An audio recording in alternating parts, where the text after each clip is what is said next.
Welcome. In front of me is a POCO M4 Pro, and today I'll show you how you can go through the setup process of this device. So when you boot it up for the first time, you should be presented with this screen right over here, and all you need to do is select the arrow right here and find your desired language. There we go. We can go to the next page where we get to choose our region. Now for me it selects the correct region. It is using GPS tracking, so it should for you as well have selected a correct one. And on the next page we have terms and conditions, because nothing greets me warmer to my brand new device than agreeing to legal documents. Now obviously we need to confirm it right here, and then we can go to the next page. And the next page will be the SIM insert page. Now you can completely disregard this page, it doesn't really make much of a difference. The reason we can see it here is because it can connect to a mobile network, and if you choose to not do so, it will proceed with or supersede it with the next one, which is Wi-Fi connection. Now the reason we have those two options is because throughout the setup, once we connect to any kind of network, we will have the option to log into our Google account, and obviously with that we have the option to restore our device from a cloud backup. And if you choose to skip both of those network connections, Wi-Fi or mobile, we won't have the option to log into Google account, and because of that we also won't be able to restore the device from cloud. And I'll be skipping both of them, as you will see right now. So there we go. And additional thing, date and time will most likely not be set correctly. Now on the next page we have the Google services, so we have things like location scanning and sending user and diagnostic data. And to go briefly into all of those, location is just a GPS tracking, allows scanning, allows the device to look for signals like Wi-Fi or Bluetooth, and then sending user and diagnostic data allows Google to literally spy on you and send the data to themselves. No thanks for that one.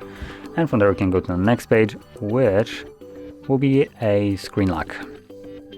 So we have two different ways of protecting our device, either through a physical screen lock like PIN, pattern, or password, or a fingerprint. Now if you're planning to use a fingerprint, you will be forced to set up a screen lock as well. So if something happens to your finger, you still have some kind of other way to access your data on your device.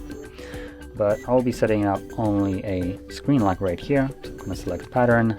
Now Xiaomi thinks that all its users are just complete morons, so we are blocked by a 5-second timer to let us know that we need to remember our password.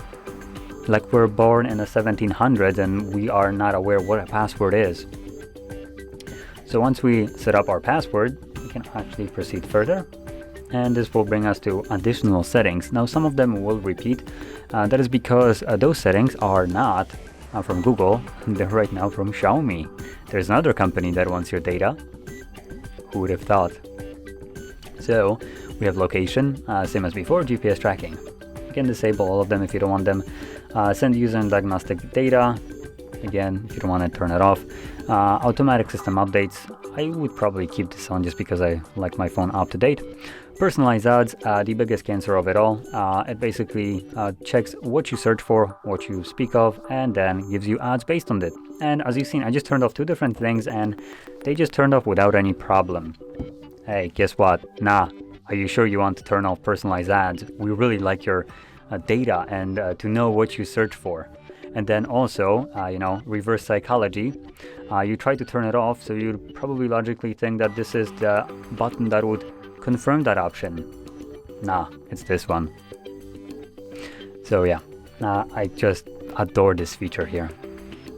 And last thing that we have is user experience programs. So again, if you want this, you can agree to it. If you don't, turn it off. And if you don't know what it is, you can select right here, view details to learn what you would be agreeing to or not agreeing to. Now once you went through the toggle and customized them to your liking, you can simply go to the next page, which completes the setup. Tap on an arrow, it will load apps and then present you with the home screen.